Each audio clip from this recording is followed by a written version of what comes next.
I'm so grateful to be here with you. I want to talk to you today about what it means to be a spiritual person. Like, what does it mean to be a spiritual person? That's a good question. I don't know. I have an idea and I'd like to share it with you. But before I talk about what it means to be a spiritual person, I want to tell you a little bit about one of the places that has been such a spiritual influence on me, and that is Rythmia. Rythmia Life Advancement Center in Costa Rica. I've been had the great privilege of working and being of service there for 8.5 years, almost 9 years. And every week it's amazing to see transformation. Every week I get to work with people, and then I get to work with people after they leave and hear how life is unfolding for them. And hey, Susan, great to see you. And connect with them like Susan. I get to connect with amazing people post Rythmia and watch how life is unfolding. It is an inexplicable experience when one can see the old patterns, and not just see the old patterns, but get some distance from the automatic response. Come back to a state of recognition, of remembering our wholeness, that already nothing broken about us, that we were never broken, that was a lie. We thought as kids that there was a problem, and the way to solve that problem was to take it into me. And then somehow that builds down to I'm broken. But none of that is true.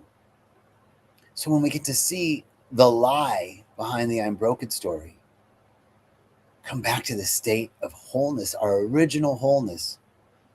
There's no original sin, but there's original wholeness. We get to come back to that. And from that place, we get to love, we get to forgive, we get to heal. So that's what's happening every week. So love to have you come see us. Now, what does it mean to be a spiritual person? Jennifer Jones, what's up? Good to see you. Tom Young, woo, wow, it's like, oh, beautiful, beautiful souls. Great to see you all. Wow. So grateful, so thankful. So I want to talk to you about what it means to be spiritual. Spiritual. What does it mean to be spiritual? Hey, Greg, welcome. So spiritual. Chris, welcome. Great. Glad to have you guys here. We're talking about what it means to be a spiritual person. Does it mean that I walk around in a monk's robe all day? Does it mean that nothing bothers me? That I am unbotherable? Does it mean that I just without anybody bothering me or disturbing my peace? Does it mean that everything's, unicorns and rainbows from here on out? No. What does it mean to be a spiritual person?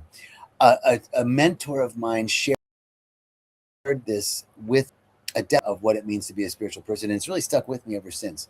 And what it means to be a spiritual person is first that we're connected with ourselves, we're connected with the presence, we're connected with the truth, we're connected with our higher self, with our soul, we're connected.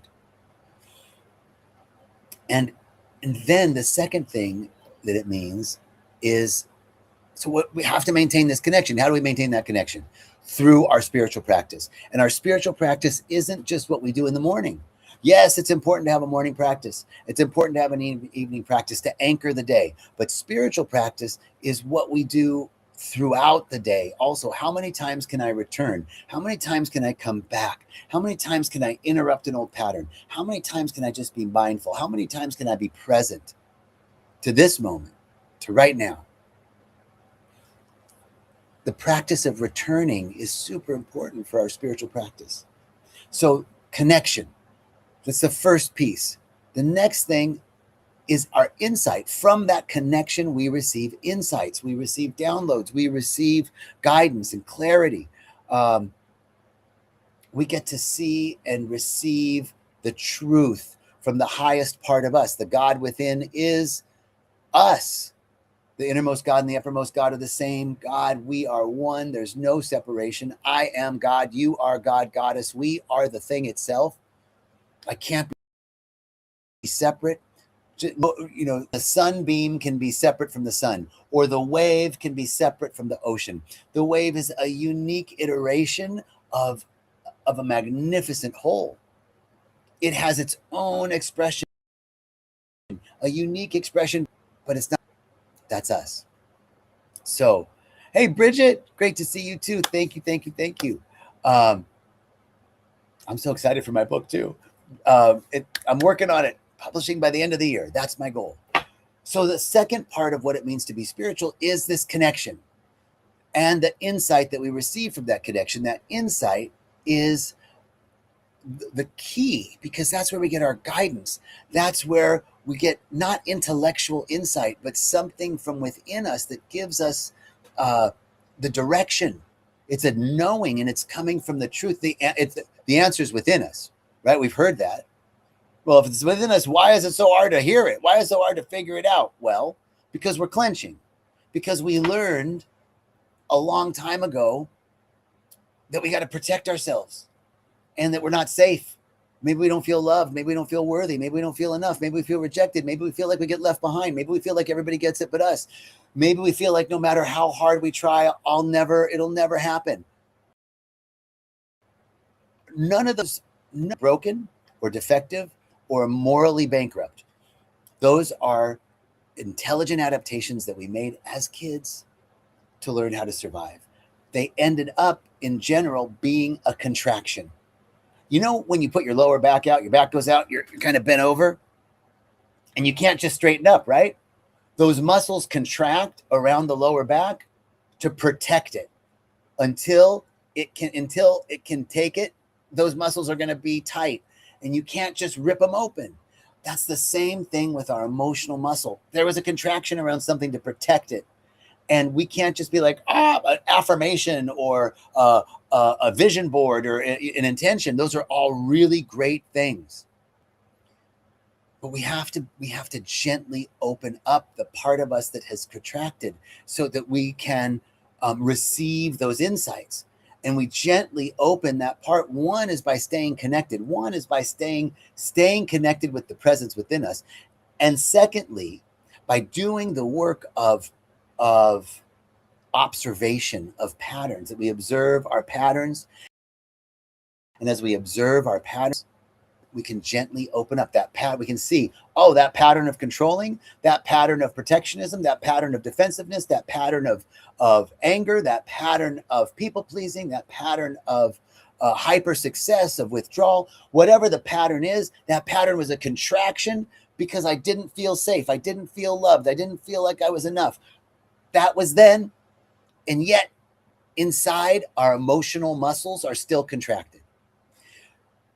So through the process of observation and allowing those feelings to move through us, we begin to just open up a little bit. Each little bit that I can open is a little bit more that I can receive. Each little bit that I can relax is a little bit more open, and I can receive the insight. I can receive the download. I can hear the next step. So the second piece of what it means to be spiritual is that we are receiving insights. And in order to do that, we need to open up. Take a breath, drop the shoulders, say a phrase, a word, bring back a memory of when you felt safe. Think of a time when you felt connected, you felt safe, you felt worthy, you felt loved.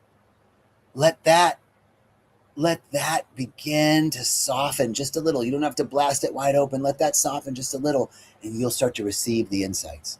And then the third part of what it means to be spiritual is that we take action based on those. Hey, Ray, great to see you, and great to see you. Thank you so much. Welcome. I'm so glad you guys are here. So the next part is that we take action.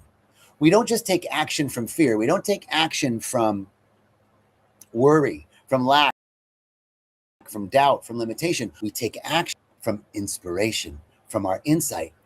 This is the direction. This is where I want to go. This is where I'm taking my action. So the third piece, I'm connected. I'm receiving insights because as I hear the voice of intuition, I give immediate obedience to it. I take the next step. I take action.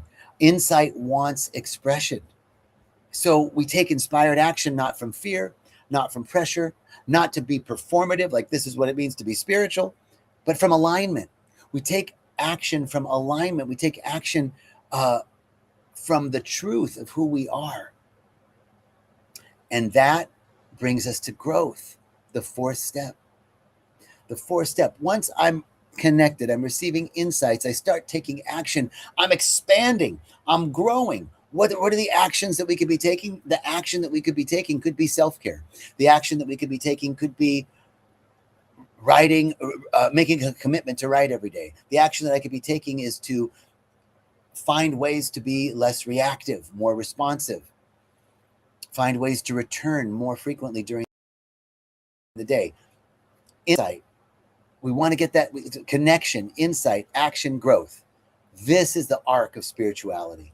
And this is the process by which we gently, ever so gently, begin to open ourselves up to receive that which has already been given. So I'm so grateful. I'm so grateful to be with you all today.